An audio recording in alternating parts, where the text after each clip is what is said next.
Hello everyone! Ito tayo ngayon. Nagbibigay na naman ng mga kunting kaalaman sa mga subscribers natin. Although lubat na tayo, but we still try to give you good message at this time. Ito pa rin kayo, this channel of ours. I wish na okay lang buhay natin. So, minsan tayo ay being confronted. We are sometimes confronted rather by problems in life na kung minsan hindi natin naabot ang mga pangarap natin sa buhay. Minsan nagkakaroon tayo ng failure sa mga ninanais natin sa buhay, mga adhikain natin. At saka kung minsan nalulumbay tayo dahil hindi natin naabot ang anumang expectation natin.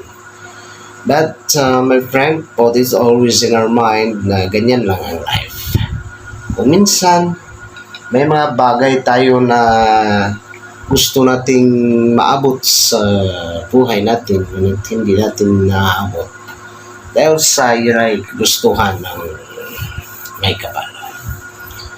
So, we expect na ang isang bagay ay makuha natin ngunit hindi natin naabot dahil sa hindi yun para sa atin minsan. Kahit na sa pagmamahal, ninanais natin na yun ay gusto nating maabot at hindi natin naabot dahil ang isang pagmamahal na nais nating makamit ay hindi nakalaan sa atin. So, ang dapat natin gawin ay relax lang tayo. Pag nagkakaroon tayo ng failure sa buhay natin, relax lang. Huwag nating dibdibin ng masyado. Dahil ang lahat dito sa mundo ay may katapusan. Ang buhay natin kung minsan masaya tayo, minsan ay nalulumbay rin. So ganyan lang, huwag tayong magpapadala sa mga suliranin.